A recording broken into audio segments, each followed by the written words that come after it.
What's happening, everybody? Happy Tuesday. This is the part where you got to talk to me. Otherwise, I feel lonely. Good morning, Matt. Good morning. Thank you for throwing me a Good bone. morning. Good morning. There we go. Now we're waking up. Cool. Happy Good spring morning. break for anybody who is engaging in spring break. Um, if you were on last week's call and you actually did something with the information as far as updating your Google business page and making those review requests, I would love to hear some wins. Who actually did something with the conversation that has some wins they can share? Come on. Don't be quiet now. I got to know people are doing something with this information. Really? Oh, y'all are killing me. All right. Okay. I know there's a winner out there somewhere who did something with the information. So here's what I will say, right? One of my favorite sayings is education without action is entertainment. I think I might have said that at the end of last call. To be clear, while I hope you enjoy spending time with us on these webinars, the intent is not to entertain, right? The intent is to give you information that you can use to help you grow your business. The reason we focused on that particular topic on our first AI webinar is because we talked about how quickly everything is shifting to the large language models being the search platform for consumers, right? Consumers are already going to these platforms and just asking who's the best realtor, or they're searching Google and they're not scrolling past the Gemini answer that they get, which is the same as typing it into Gemini, right? How you show up in those platforms is different than how you show up in the old school search. So we have to know that, understand that, and start to adapt to that if we want to stay relevant, right? So it's really important. As much as it might seem real simple, it is extremely important. And I shared last Tuesday that we did this in a group setting in my market center. And I don't know the exact count, but I know we generated hundreds and hundreds and hundreds, probably somewhere in the vicinity of 500 to 700 Google reviews through a 56-minute exercise. So take the time, use that chat, or I'm sorry, that text that I gave you. Write it once, cut and paste, cut and paste, cut and paste with your Google review link, and you will be shocked how quickly your Google reviews will go up, and it will help to drive your presence online in this kind of new world of search. So that being said, I hope if I ask that same question next week, we're going to have some wins and some stories to share. Today, we're going to dive into some I've got, I think, 9 different um, 9 different ways that we can use social media to save a tremendous amount of time. The upside is, depending on how much you've dove into AI, some of you may have used AI for some of these functions. These are all things that we do in our daily business every day. But I'm 100% certain there's going to be at least one nugget in here for everybody that will save you more time in a day or more time every week than you're going to spend on this call right now. So I think we're going to get a good return on investment today. So let me get my slides up. Matt, I do want to shout out, Brittany said in the chat that she got 3 reviews from that text prompt last week. Awesome. Brittany, if you can either come off mute and or just type it in the chat, how many texts did you send out in order to get 3 reviews? I actually sent out about 5 texts, and out of those 5, 3 actually provided 5-star reviews under my Google profile. Yeah. So 3 out of 5. Yeah. Yeah. So without pulling out a calculator, that's, I don't know, 75, 80. Like 75% Yeah. return. Yeah. So if we sent out 20 of those, 30 of those, 40 of those, right? Kathy Holland's on the call. I asked her to come off mute the other day when we were doing this last week. You know, she went from, I forget what the number was, but I want to say it was like 30 something up to 70 something. Yep. And again, yeah, thank you. And we only did it for 56 minutes, right? So it works. And it is what is driving those searches. So it's something that is worth putting the time in. And it's just an easy opportunity to engage, right? And an easy follow-up after they do it. Thank you so much. I can't tell you how much it means to me. Oh, by the way, what are your real estate plans for 2026? If you're comfortable throwing that in, it's a great follow-up. So, all right, let's dive into today's content. So we're going to hit a bunch of random stuff. And we're going to go fairly quickly to make sure that we hit everything that we can hit in the next hour and hopefully leave some space for some other ideas and or questions at the end.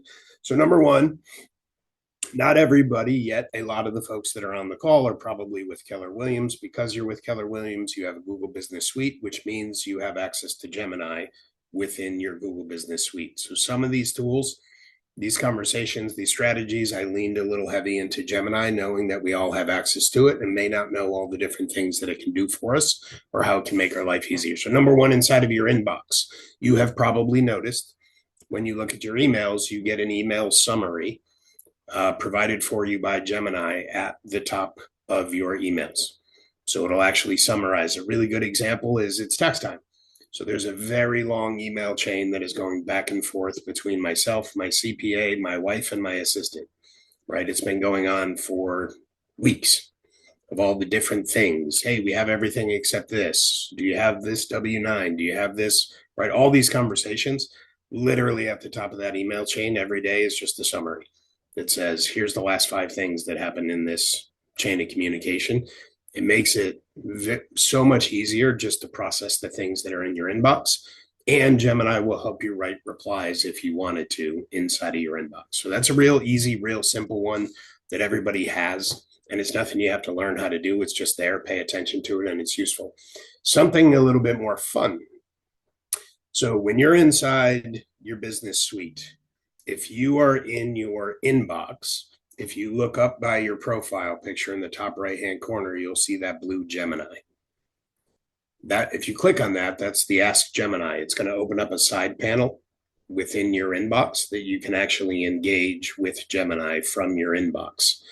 Now, if you jump over to Drive or your calendar, it's not going to be in the top right-hand corner next to your profile picture. It's going to be above that in the browser. You'll see a little icon that says Ask Gemini that has a colored version of that icon. So it's a little bit harder to find. But again, it's just top right-hand corner, sort of above where that profile picture is within the browser section is where you'll see the icon. It'll say Ask Gemini. So in your inbox, it's going to be right where you see it on this slide. When you go over to your calendar and or to your Drive folders, it's going to be above that in the browser area. But here's a couple of cool things. So these are just things that I did and took snapshots of, partly to see what it can actually do and to be able to share some of these things. So number one, you can use Gemini to schedule things, right? So in this example, I didn't want to bother a professional, so I was testing a lot of stuff out with my wife. So I put in, can you schedule a lunch appointment in my calendar for tomorrow at noon and send Danielle Erdman an invite? The response I got is I've scheduled the lunch on your calendar for tomorrow, April 14th, 12 to 1. Please note the following. This conflicts with your existing RE Profit Leadership monthly coaching meeting. So not only did it schedule it for me, but it put it on my radar that it's actually in conflict with another appointment. Here's a really important thing that I noticed though. When it does that action for you, it's going to give you a link to your calendar and you're going to see this little edit button. Here's what I noticed. You need to click that edit button and check it. I noticed 2 things and then I asked about it and it's basically gave me an explanation as to why sometimes it fails there. It did not add my wife as an invitee. In another prompt that I did, I asked it to schedule a Zoom link. It confirmed that it did, but it did not actually put the Zoom link in. And when I asked about it, it gave me an explanation as to why it sometimes struggles with those things. But all you have to do is click the pencil and another window opens up. You can see your invitees. If they're missing, you can add them and you can click to add the Zoom link right from, or Google Meet, right from that window. So you can schedule it and then you can just click the pencil, check it quick, make any adjustment you need to make to it. This is the example of another request. I asked where in my calendar can I squeeze in a 30-minute Zoom meeting today?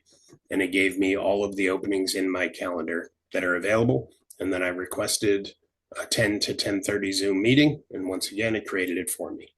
Just make sure you click the pencil and double check if there was an invitee that they got added. If you wanted a Zoom link, that it got added. If those things are missing, it's 2 clicks to add those and you're done, right? So brings a lot of efficiency to the table instead of jumping around. You don't have to analyze your calendar. Here's another one. I simply asked Gemini, when is my next trip out of state? And it went to my calendar and gave me this response. It looks like your next trip out of state is to Atlanta. Gave me all the details about the trip, including my flights. Then I asked it, I was thinking about changing my hotel. Can you provide hotel recommendations in the area? And gave it criteria for the hotel to ensure it has a restaurant within the hotel and a gym. It made sure that I was aware the event that I'm going to is actually hosted in the hotel that I'm staying at, right? Letting me know that I might not actually want to make that change. And 2, it gave me recommendations of all the hotels nearby that met the criteria, right? So some cool stuff that we can do just really efficiently in there, managing the calendar and communicating. This one was fun. So if you have purchase and sale agreements that you're saving in your drive, you can interact with your drive through Gemini like a Google search, right? So if you've ever spent a whole bunch of time looking for a file in Drive because you need a piece of information, you can actually just ask the question that you're looking for an answer to, and it will search to find you the answer. So in this scenario, I asked, if I have a purchase and sale agreement in my Drive folder, can you extract the pertinent dates? And we did an example. I used a lease that I knew was in my inbox, and it pulled all of the dates that were in that lease and put all the pertinent dates into my calendar, right? So for those of us who are out producing, literally you have that purchase and sale agreement in a Drive folder. You can just ask Gemini, can you please pull up the purchase and sale for 123 Main and put all the contingency dates in my calendar? It will pull all those dates. It will put them in your calendar. And then you can click that little edit button just to make sure everything that you need is there.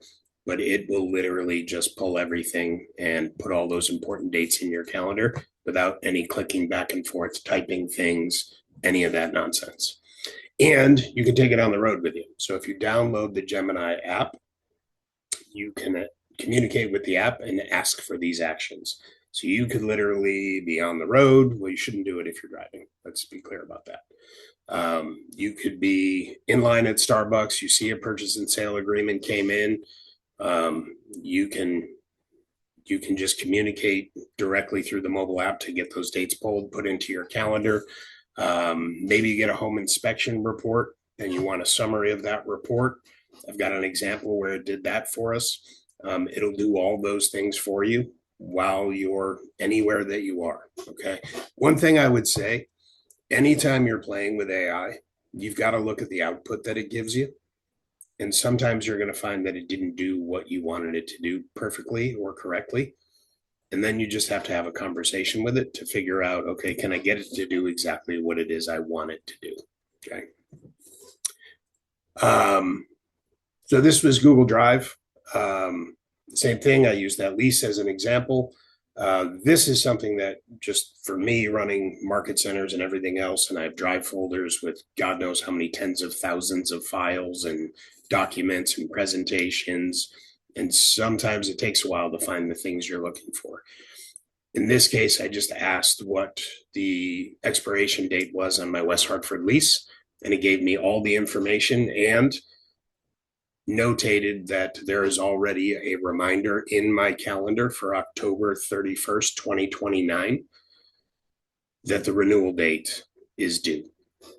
So not only, I didn't even ask it to search the calendar, but it went and found the document. It got me the information I need and gave me a heads up that there is a reminder in my calendar for 2029 as we approach that expiration date. So again, super helpful. So this one was fun. So home inspection report. I took an actual home inspection report and I said, please find 123 Main home inspection. What are the most important items in the inspection that my buyer should be aware of? Use Google to find potential referrals to make those repairs. It gave me a summary of all the most important things in the home inspection. It did a Google search to provide me with contractors that I could potentially refer to my clients in case I don't have a contractor in my database to be able to service them. By the way, quite a few of the contractors that came up are very relevant contractors in our market. So it actually did a really good job going and getting that information. And then it asked me, would you like me to draft an email to the seller agent requesting credits or repairs for these specific items? I said yes, and this is what it gave me. So I received a home inspection in my email, made that request that took me 10 seconds to type, got a summary of the whole inspection, got contractor recommendations, clicked one button, and got an email drafted for me to be able to send to the seller. Now, this is an exercise.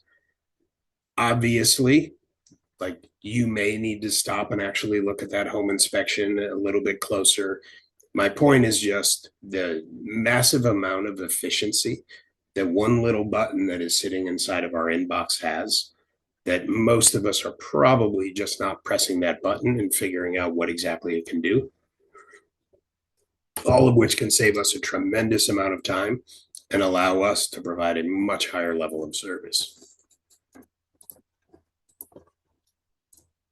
Okay. I mentioned if you download the Gemini app, most of these are functionalities that you can do from the road through your Gemini app, whether you're dictating responses to emails, whether you're having it review documents that have come into your inbox or documents that you have in your drive, or adding contingency dates to your calendar, right? I would encourage you to download the Gemini app and just start playing with it, see what it can do. By the way, one of the things that I did not put in here that a lot of people have started to use, ChatGPT in particular, but probably Gemini just as well, make really, really good role play partners. Right? I know some very, very experienced agents that have taken to role playing with either ChatGPT or Gemini while they're out driving.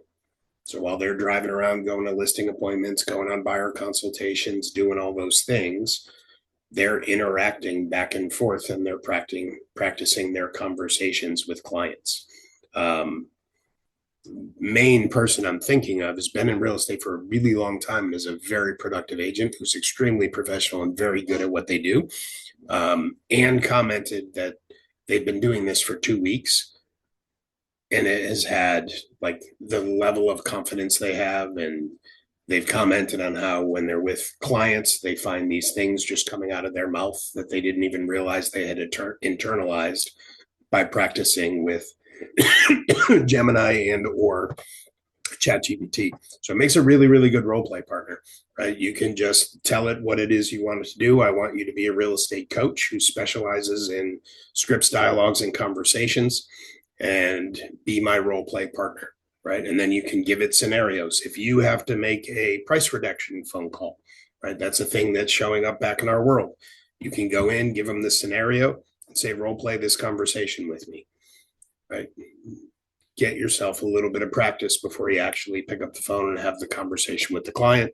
Helps build your confidence, right? It might throw an objection at you that you weren't prepared for, right? So it just makes you feel better and more prepared before you have that conversation. Listing descriptions. So this is kind of interesting. I think most of us are probably using chat or some other GPT for listing descriptions at this point. What is really interesting is the listing description that's on the screen right now. This came from giving ChatGPT nothing other than the address. So I was just curious, if I just went with the least amount of information, then gave it a little bit more, a little bit more, a little bit more? How would the description evolve? And I wanted to see how little information could you provide and actually get a solid listing description from, right? This is one of those things that not for all of us, but a lot of us can sit for God knows how long, spinning our wheels, trying to get a description perfect, where now we can do it in seconds. So this description is for a property that the only thing I did was give chat the address. With nothing other than the address, this is the property description. And it's accurate, right? The things that it honed in on to talk about are things that are real for this property. Like it recognized that it's a property that has privacy on a wooded lot near a lake with views. Like it went out and found enough information with just the address to be able to write a description that made sense for this property. Then I gave it a little bit more information. I just gave it the address and the photos. So I uploaded probably 15 or 16 photos into chat and just gave it the photos with no additional information whatsoever. And this was the description that came out of it. Also, very appropriate, very accurate. And there's even some little nuggets in there that when I read it, I was like, I don't really understand how it learned that from photos. The reason I wanted to try it is I know that Google can search photos for data and information. So I was curious how well Gemini could analyze photos and use the information in the photo instead of us delivering the information in order to be able to create a high level listing description. So this one came strictly from photos and the address. And then I gave it just the absolute basics. I added 3-bedroom, 2.5 bath, square footage, acreage, 2-car garage, and a deck with water views. So at this point, it has the address, it has the photos, and just those few nuggets of information about the property. And this was the property description that it gave, right? The reality is, I would argue with just the address, it wrote a listing description that is as good as most of what you will find in MLS. When you added the photos, it got more specific and was able to comment on more of the interior of the home accurately based on what it saw.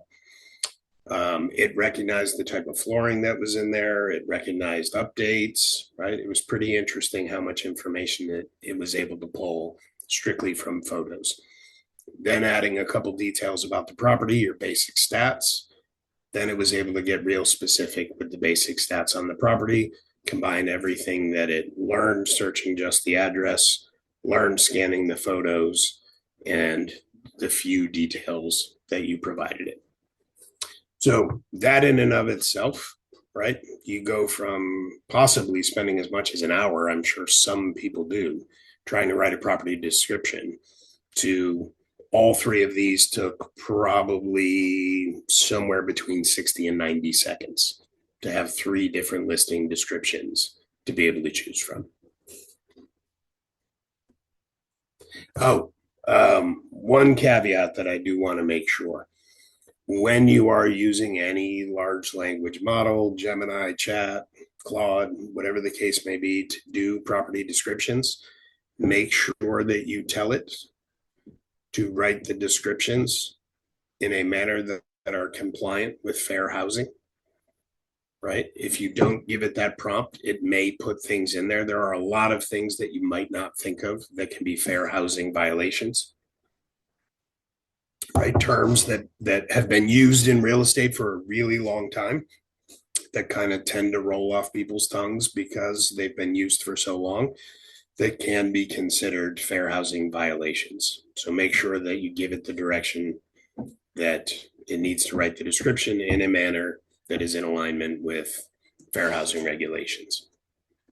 Any questions about any of the things we hit on so far, or examples of how you've used it in any of those areas? Everybody's good? All right, let's keep rolling.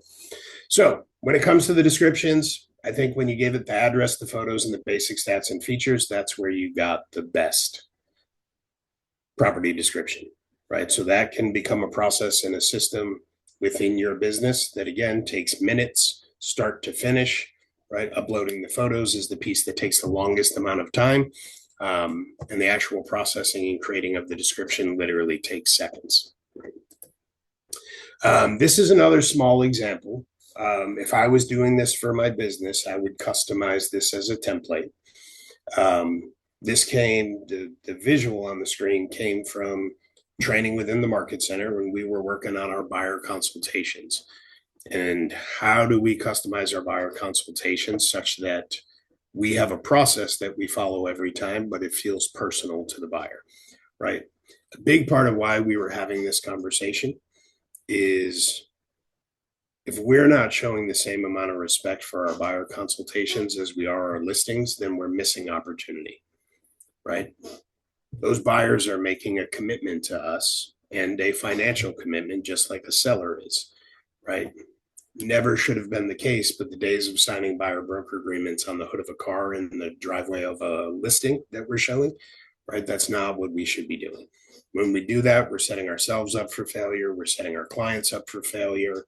The reality is we need to take the time to have a real buyer consultation, to educate them, and to customize that information to their wants and needs. So this was just an example where we went into MLS. Now, I'm not familiar with other states' MLSs, but I would assume you have similar features. In Connecticut, we have a thing called InfoSparks that you can just click on and pick a town or a county or an MLS, and it will give you market data in an infograph. So in this example, we just said this particular buyer was looking in 3 different towns, Simsbury, West Hartford, and Granby. So I went into MLS. We pulled the InfoSparks graphics, and literally all I did is go in, click InfoSparks, click the town I wanted. I screenshotted the infograph for each town, dropped them into GPT, and asked it to create a town comparison for me. And this is the image that it created for me. So it took each one of those towns and gave us how many new listings have there been year to date. This was the end of February. For each town, how many pending listings exist for each town, how many closed sales there's been, what the average days on market is, the median sales price, the average sales price, and the average list to sales price ratio. Now, somebody who's got a fair amount of experience working with buyers, tell me how getting all this information in a simple graphic in front of a buyer at the beginning of the process is helpful. It's going to be able to narrow down where they might actually want to be looking. Yeah, it's going to help them narrow down. Yep. What else? When you put an offer, they will know exactly what to put an offer, the numbers, number-wise, what to expect when you recommend to them, hey, in order for you to win the bid, you might have to go a little bit higher. They'll look at this and say, oh, okay, I understand because I saw these were the median price and these were the average sales in that place. You got it. Right. So number one, and by the way, if I'm creating this process within my business for my buyers, I would probably provide estimated property taxes for the price point that they're shopping in, right?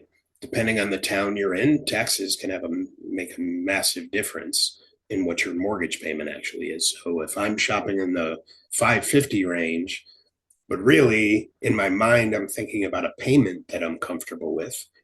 Well, $550 might not fit into that payment box in Simsbury, where it might fit into that payment box in Granby because of the difference in taxes, right? So that might be a piece that I would ask Chat or Gemini or whatever to add to this. I would also take time to create a template. I would brand it for myself, my team, and I would ask it that anytime I make this request, this is the information I want, this is the format that I want, so it's duplicating it every single time. Now, there's no way we can cover this in detail in an hour, yet you can create a Google form that you send a link out to your client that they fill out their criteria. There are ways in which you could set that up so that as soon as that is completed, it actually triggers the process of creating infographics for you, right? So it starts with just going in and figuring out what are the things that I can do. And then as you start to figure things out, right, you start to be able to add to it. But this is a great way to set your buyer up for success. Number one, if you're looking at this, you recognize, wow, there's not a lot of homes available in these towns. If these are the towns that I'm shopping in, like I'm going to have to be real clear about what's a must have and what's a want. And when I do find a home that checks the boxes, to Moses's point, I'm going to recognize that I'm going to have to be pretty aggressive, right? Looking at the chart, it looks like I'm going to probably have to make an offer that's 3 to 5% over the asking price if I'm going to be in the game, right? So again, creating that took a matter of minutes. Logging into MLS, a couple screenshots from InfoSpark, drop it into GPT, give it direction, and this is what you get. And with a little bit of extra work, you could customize it to have your branding and kind of look a little bit cleaner and a little bit nicer. But it's another example of just how you can grab data quickly, right? This is also a great thing to create social media content, right? What's a great graphic to put on social media, right? You can go grab the stats, drop them in GPT and ask it to make an infographic for you, right? The more direction you give it, the better. And then you can drop that into social media platforms with captions. And so there's a lot of cool stuff that you can do with that, both for presentations and for content. This is just a quick one. Probably more often with buyer consults for sure than listing. Some of those you may be doing virtually, right? You might be meeting with buyers on Zoom or on Google Meets. Just so you know, either one of those platforms will create a summary of your meeting. This is a great CYA process to put in place for your business, that if you are having a buyer consultation or any other meeting, you're reviewing an offer and you're doing it virtually, whether it's on Zoom or whether it's in Google Meets, sending that client the summary of the conversation afterwards, number one, is a really nice professional touch that sets you above other folks in the business or above their expectations.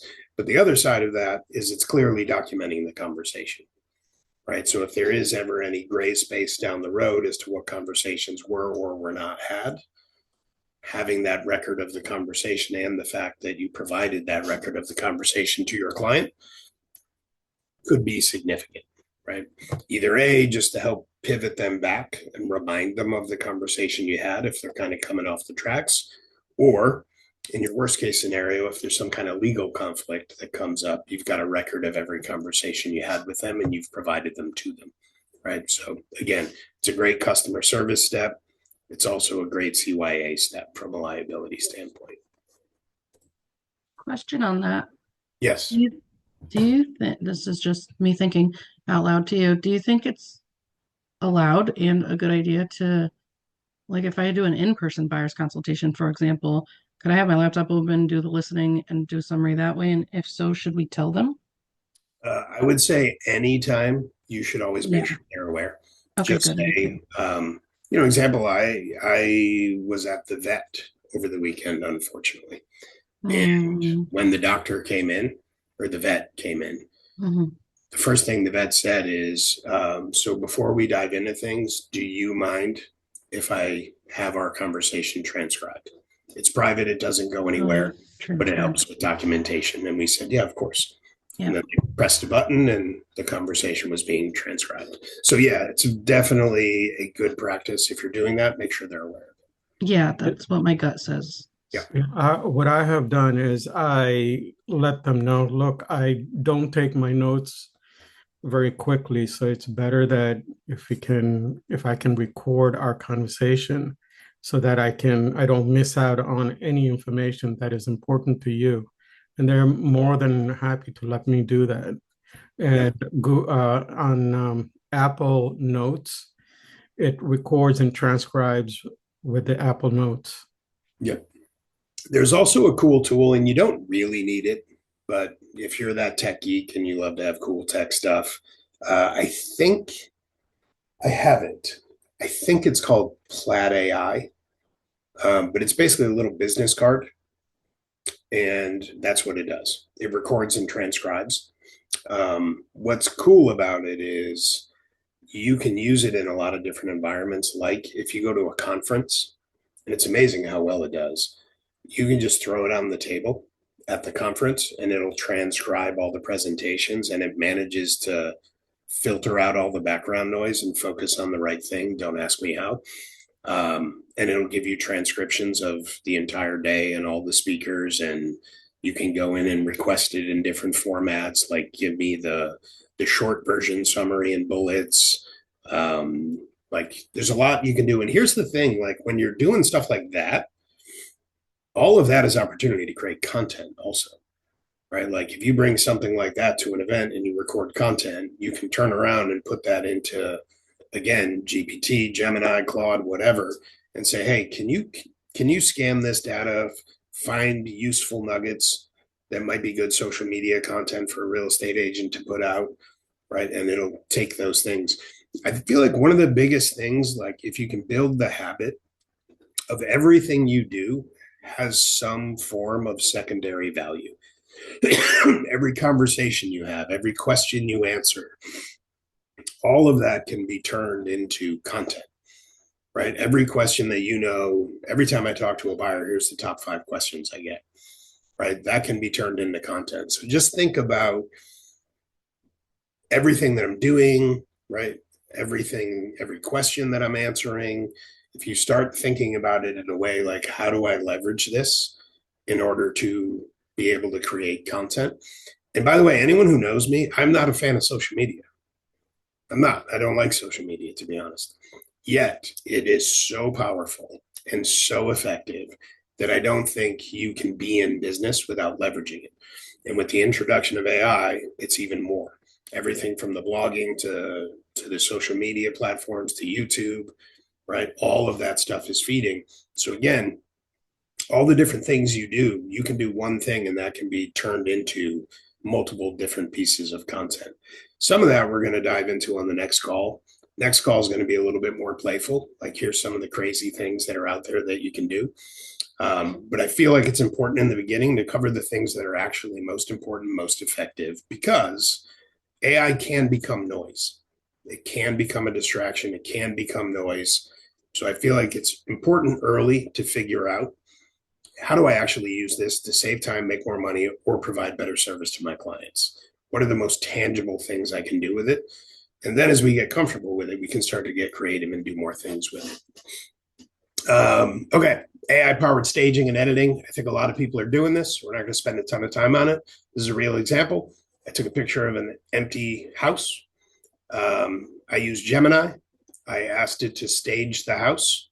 I basically said, please stage this room with a clean, modern Scandinavian style. On the left-hand side is what Gemini gave me. On the right-hand side is what ChatGPT gave me. Both took about 90 seconds to process the photo and deliver what's on the screen. Both of those look a lot better than an empty box and 3 gray walls and a wood floor. And this used to be an entire business. Like virtual staging was a whole business.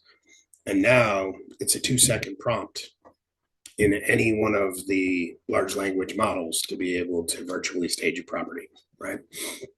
Also, if you have to eliminate anything, I took what I thought was kind of a drastic and funny example. That's a lot of cats. But I took this photo and just asked it, please remove the cats and everything else that is on the island. Now, you do want to pay attention to oh no, that's okay. For a minute, I thought it removed a sink. But it took the picture, removed all the clutter, including the cats, and now we have a decent photo to be able to put in MLS, right? So there never has been, and certainly today, there's no excuse.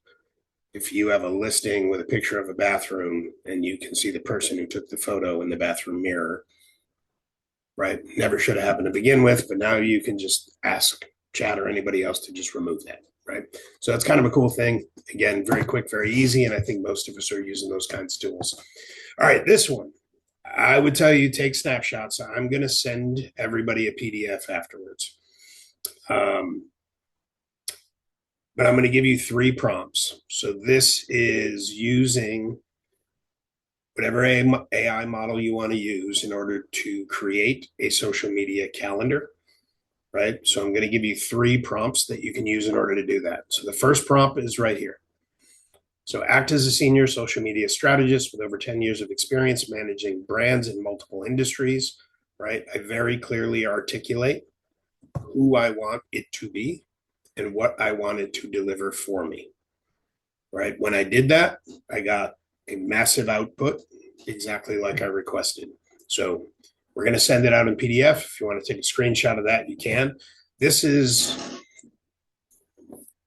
the homework that I would give you in between this call and the last call, right? Again, last week we focused on the Google business page, the reviews and how that drives search and the large language models. And I gave you a very simple text that if you use it is massively effective in order to get your Google reviews up, and that will pay dividends. It is the number one thing that is going to help you register with large language model search. Homework for this week would be to go in and run this exercise in whatever model you're using. So there's your first prompt. You're going to get a massive output from that with a bunch of useful information. Then you're going to put in your second prompt. You're a content strategist who has scaled multiple accounts to over 100,000 followers based on my niche of a Hartford County realtor and the target audience of people that are current homeowners. Create 5 content pillars that will drive maximum engagement, right? So you're going to put this prompt in. It's going to take all the work that it already did, and now it's going to reconstruct it all under the concept of creating those 5 content pillars. And then lastly, your third prompt is your 30-day content calendar generator. So act as a content calendar manager, create a complete 30-day posting schedule for Instagram, include post concepts, optimal posting times based on your audience. And down here at the end, you're going to put whatever you want, right? My goal is to post, whether it's 2, 3, 5, but how many reels, carousels, stories per week are you going to post? And it will create that content calendar for you. So a real quick example, let's see. This is it put into a PDF, the output that it gave me. So it's 30 days of daily content for Instagram. Now, I asked it to put it in a PDF so that it was easy to share. If I actually go into my chat where this was created, right, there's a little bit more detail that you can literally cut and paste. But you can see the output that it gave, right? And it's all based on the research that it did, based on the prompts that you gave it. And then lastly, and then we're going to open it up. We actually have somebody on the call who I know has spent a lot of time in researching AI that we're going to pull him up, and he doesn't know it yet. But as I'm talking, he's probably realizing that I'm talking about him, and see what little nuggets he wants to share as well, because I know he spent a lot of time diving in and going deep on this stuff. So last piece, which is an easy one. Again, the output you're going to get immediately, I would argue, if I'm doing this for real and not just for training purposes, I'm going to put a little extra time into polishing it. But I did this while I was sitting in a function and just had a curiosity based on a conversation that was happening next to me. And I just went in and said, please create a town profile PDF that I can provide to my buyer clients for the town of Simsbury. I wanted to include, and I gave it all the information I wanted it to include. Stats, property tax info, school stats, local recreation, best local businesses, best places to eat, etc. Right? Within probably 2 minutes or less, the output I got was this. It gave me a town guide, right? Obviously this I would clean up and polish up if I was going to use it, add graphics, right? You got to remember with these things, most of the time, if you give it the right prompts for things like this, it's going to give you 80% of what you need. And then you're going to spend time on the 20% to polish it. But it gave us all of our stats, property tax information, school information, lifestyle, recreation. By the way, I live in this town. This is all accurate information. Local restaurants, these are all winners. These are all great places. Tall Meadows got the best ice cream in Farmington Valley, right? Lots of good information, right? And that took a couple of minutes. Now, going back to repurposing data, that can be turned into a blog, that can be turned into video posts. Like, that's a thing that you can hand to a client once you have it polished, and you can do one. Once you have that template, you could create those for every town that you service, and you could do it very quickly. Again, that was the short prompt that you saw. And within roughly 2 minutes, that's what I had, right? Again, if I was selling full time, I would take the time to polish this one template. And then it would just be a process of, okay, cool. Do the exact same thing for this town, this town, this town, this town. When you're done, you'd be able to take that and now ask it, take this information and repurpose it as a blog, which, by the way, the statement was made from the CEO summit at Family Reunion by an AI specialist that blogging is back, was the comment that he made. What he meant by that is blogging used to be a very effective strategy for SEO. Well, blogging is something that actually works very well with the large language models as well, right? Because it's, if you're writing about things that are very specific, very local, all of those things, all of that registers with those models. All right. I'm going to take a minute for questions, and then I'm going to ask Bennett Forrest to come share the stage with me and share some wisdom with us. Any comments, questions, or anything about anything that we covered and shared today? Y'all are super quiet today. Comments, questions? I mean, it feels silly to ask, like, you know how you just, like I should know somehow, but you know how you just showed that summary from this prompt, and you're Mhm. like, I would clean it up and add graphics. Where are you doing that? So there's a couple ways you can do it. You can ask it to give it to you in whatever format you want. So you could say, can you give this to me in a modifiable docs format? And then it'll give it to you in a Google Docs format that you can then just drop images on. You could take it and upload it into Canva, and you could then use Canva to add the graphics. You can do a certain amount of adding graphics within, whether it's Chat or Gemini, right? So if I had a particular like hero image of maybe the mountain line that overlooks Simsbury that I wanted to be kind of the hero image on the front page, if I gave it that image and asked it to do that, it would do that.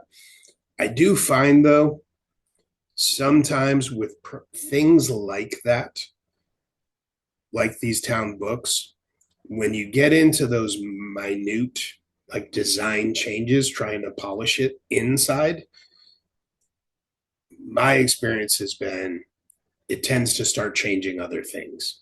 So it'll do the thing you asked it to do, and you'll be like, wait a minute, why did it change this? So I find it that last 20% on something like this, you're probably better taking the 80% that it gave you and putting it into something you're comfortable using that you have a little more control over, like Docs, Google Slides, Canva, things that you just have more control, right? Because you don't have to ask. You can drop images, expand them, shrink them, do all the things until you get it the way you want. Then I would bring it back and I would give it back to the chat and say, okay, this is the template that I want. Every time I ask you to do a town profile, I want you to follow this template, keep all the graphics, the headers, the footers, everything the same, and provide the same content for whatever town I'm requesting. And now you can save that as a project or create it as a project when you start. And now you can just go back to it. Great. Hey, That's helpful. Thank you so much. You're welcome. hey, Matt, that would be effective for like, I want to update Simsbury, right? Every 6 months, the market changes. Mm-hmm. Yep. Hey, here's my template. Just go change the data. 100%. Oh, by the way, just kind of like weaving everything we're talking about together, you create this and you decide, you know what, I want to update this every 6 months. Click on the Gemini Assist and say, could you please put a reminder in my calendar every 6 months to update my town profiles? Boom, now it's in your calendar. Like, it's insane. When you get in and you start weaving all these tools together, the level of efficiency that you can suddenly operate at is mind blowing.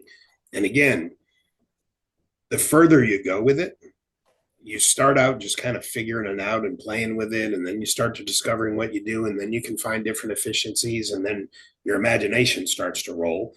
And that's the fun thing about it, is you can just ask, like, hey, can you do this? And it'll tell you, I can do that. Here's what I would need. And then you're off to the next thing, right? So again, the amount of content, efficiency, everything that it creates in our world is just mind blowing. Yeah. So great idea. Bennett, unmute, brother. Heather, would you mind pinning Bennett so we can see his beautiful face? Bennett, Yes. you have been you've been in AI, I think you said, for 2 years doing research, figuring out. Mhm. Just give us, number one, what's the biggest thing you learned in that process? And number two, if you had to drop one or two nuggets that would be really valuable for everybody on the call, what would those one or two nuggets be? Yeah, sure. Absolutely. Thanks, Matt. So you hit just in your last comment, I think you probably hit the most important word, which is efficiency. Um, so that's probably the biggest thing I use it for is just anything that's repeatable, anything that is a task that does not take human brain power, but just takes time to either click or to write it or whatever. I have a lot of that saved in I basically well, first of all, I use mostly ChatGPT and Canva.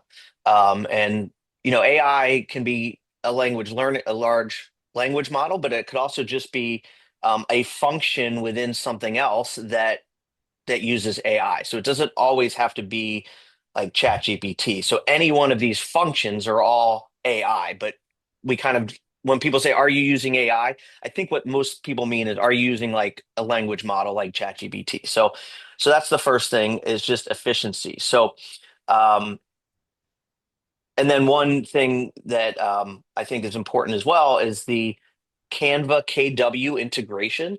So has anybody logged into their Canva KW account? If you haven't, it's really easy. Just go to command and figure it out. But basically, um, two amazing things that KW has with Canva. One is exclusivity. I think we're the only real estate team that is working with Canva.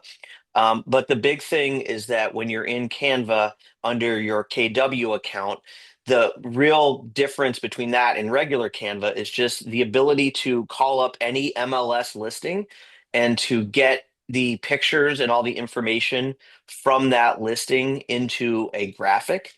So I don't know if this is 100% on topic, but basically, if you're doing a just listed post, you've got to type out the address, you've got to type out the beds and the baths, you've got to type out square footage, you've got to put a headshot in, you've got to put a picture from the listing in. And so for you to go to MLS, right click, save as, remember where it is, go into Canva, drag it in, it's like a whole thing. Whereas if you're in Canva, if you have a just listed template and you call up the property, you can drag the picture in, you can drag the address in, you can drag all those things in. So it's a real time saver. So I don't know if that's technically AI, but if you're just creating graphics in Canva, make sure you get the KW app or your agent login to KW. That would be the first thing. And then everything else is just about like again efficiency. So if I'm putting up a post for a podcast or an Instagram reel or something, you've got to have the the caption. You've got to have a YouTube um, uh, title for the video. You've got to have a caption. In this video, Matt Miali explains XYZ, and he goes over this, and he met with this other person, and then it's got links to the Miali team website, our Instagram. Then it's got links to the guest itself. So you can, once you set up how you want it formatted for each one, you could just say, hey, this next video is this podcast, it's this guest, and create a caption, create hashtags, create a video title, create all the assets that you're going to need to post when you post the video so that you can just copy and paste all those things. So that's kind of, you don't want to spend 20 minutes going, coming up with just a caption that no one's going to read. People are going to read they're going to look at the short, they're just going to watch it and flip through. The caption is kind of an afterthought, but you do want to have the right information in that as well. So I'll kind of stop there, but those are just some quick things that I use it for. Love it. Love it. Appreciate it, Bennett. All right. Any last minute comments, questions, or anything before we jump? I'll give you a minute to think. Heather, if there's any questions in the chat that we need to hit while you're checking, I'm just going to say this quickly. Again, action or education without action is entertainment. So please do not show up here to be entertained. Here's what I would encourage you to do. If you didn't do last week's exercise, if you didn't update your Google page, if you didn't set a reminder in your calendar to add at least 3 photos to your Google page every week, and if you did not use that text that I provided you to cut and paste, cut and paste, cut and paste, and request reviews from your friends, family, and past clients, then do that. Again, right? The one example we had that somebody was brave enough to share, 3 out of 5. It's a pretty high ratio. So what's it look like when you do 10, when you do 20, when you do 30, when you do 50? And oh, by the way, when you don't overthink it and you just cut and paste, right? You can send 50, 60, 70 of those in an hour. Easy. Right? So number one, if you haven't done that, do that. Right? Don't allow yourself to be obsolete because you skipped a very small, easy task that also is an opportunity to engage with your client. Again, would also encourage you, add that at the end. Thank you so much. Can't tell you how much it means. By the way, what are your real estate plans for 2026 is a great follow. Second, when you're in your inbox, just start playing with Gemini. Look for that icon, right? Start asking it questions. The minute you think to go look for something or write something or read something complicated, think, you know what? Let me just click this button and see what it does. And then use those 3 prompts I gave you to create that content for social media and see what you get. Right? Again, you might not get the perfect thing, but I guarantee you what you're going to get is going to be really good for the amount of time you've invested. And then you can put your time into the 20% instead of the 100%. So that being said, Heather, any questions we need to hit before we jump? There is one question from Jesse asked, how do you feel about Constant Contact being used with Gemini? Who asked the question? Jesse? Mm-hmm. Jesse, are you still on the call? If you are and you want to unmute. I'm familiar with Constant Contact. I need some context as to specifically what you mean with working with the 2 together. Did we lose him? Yeah, I don't think she's here. Okay. That was it for questions. I wanted to piggyback a little bit on the Canva involvement, and the AI in Canva is really fun as well. The Magic Studio, which you get with your KW Canva access. So if you wanted to do any marketing or anything, you can use the AI to generate like an image of yourself to put on the postcard or something fun like that. And then obviously you can put that into Google or into Gemini and use it both ways. But if you're into making your own marketing or playing with Canva, use the AI in Canva as well. It's very fun. Yeah. And it's great for creating like headshots or I don't know if action shots is the right word, but like if you want an image of you like sitting with a client, like it will do really cool things. We've been working on buyer consultations, listing consultations, and the presentations that go along with them. A lot of the agents in the room have used AI to create images of themselves to drop into presentations so that rather than using generic photos. And like they had a blast. One of them happens to be completely obsessed with the images that they got because they just did a really cool job. You can tell it to change your clothes to this, put me in this position, and it'll do those things. So play with those things. There's a lot of cool stuff you can do. Yeah. And I don't encourage people to play with things that are a waste of time. Like during work, you should be doing things that are productive so that you can waste all the time you want when you're done working because you've earned it and you have the right to do it. And it's a great way to keep all of your content fresh without Yes. having to get in front of the camera every couple weeks. I know a lot of us don't like to do that, but unfortunately, that's how you need your image everywhere. But like you said, Yeah. you change your hair, your clothes, your background, everything. So you can use the same 3 pictures. If you take a couple pictures of yourself in front of a blank wall, it doesn't even have to be blank anymore, but it's the best way to do it. And it's very easy. Yeah. Yeah. Also, If I could just say, yeah, go can I ahead. just say one other thing? I know we're over. Again, getting back to the thing I said last week about using ChatGPT as like your personal assistant. So you can use it in conjunction with other apps. So for example, if you say, hey, create that 30-day marketing calendar, you can say, create a prompt that I can paste into Canva, where Canva will then make that calendar. So then you go into Sheets, you click on what you want in the sheet and you paste. So Canva creates the prompt for another app, and then that app will create the thing. So that's a good use of it. Yeah, love it. All right, folks. Good information. Always. Very Thank you, good. Matt. You're welcome. Just make sure we do something with it. Yeah.